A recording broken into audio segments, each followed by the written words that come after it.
शरीर में प्राण को जीवंत बनाए रखने के लिए यह बहुत आवश्यक है कि हम अपने आहार का संतुलन रखें। शरीर को कब भोजन देना है और कब विश्राम देना है, दोनों का संतुलन आवश्यक है।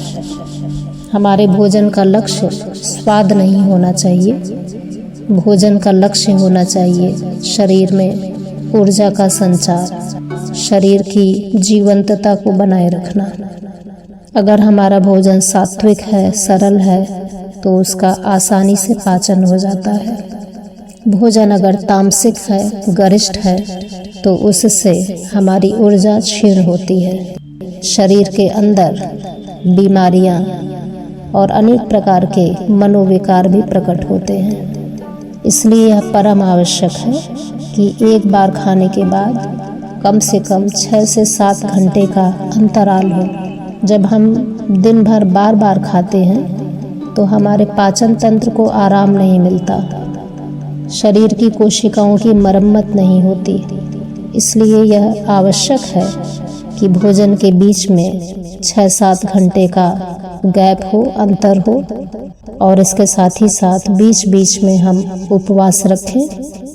ऐसा करने पर शरीर के अंदर जो भी अनावश्यक विजातीय तत्व हैं, जो विष की तरह काम करते हैं, वो अपने आप बाहर निकल जाते हैं। इसके साथ हमारा भोजन भी सुपाच्य होता है, मन भी हल्का होता है, थकान नहीं लगती, ताजगी बनी रहती है, और यह सारी प्रक्रिया हमारी उम्र बढ़ने की गति को स्वाभाविक रूप से कम करती है।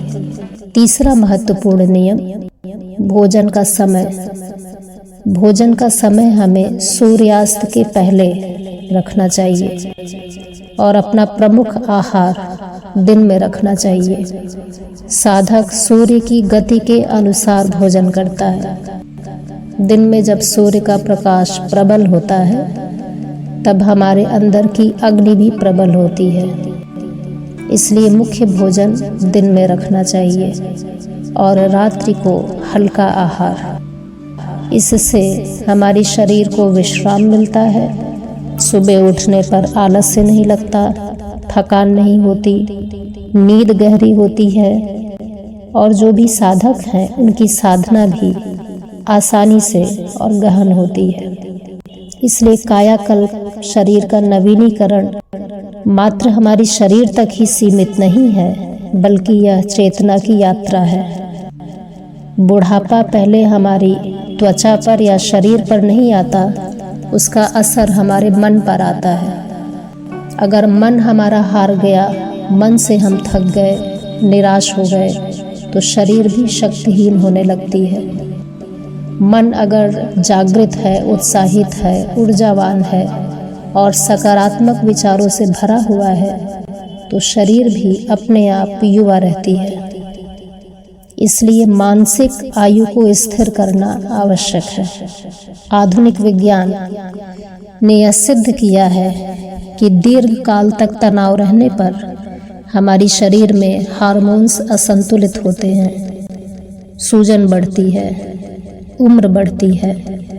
लेकिन जब हम साधना करते हैं, उस साधना के द्वारा हमारे स्वरूप में तीव्र परिवर्तन होता है, हमारे अंदर साक्षी भाव प्रकट होता है, जिससे तनाव कम होता है और हम किसी भी मानसिक अवस्था, किसी भी परिस्थिति को देखते हुए उससे अप्रभावित रहने की क्षमता प्राप्त कर लेते हैं। हमारा स्वरूप ठीक वैसे ही हो जाता है जैसे समुद्र का स्वरूप है, जो लहरों की चंचलता से, लहरों के कोलाहल से अप्रभावित रहता हुआ अपनी शांत विराट अवस्था को बनाए रखता है।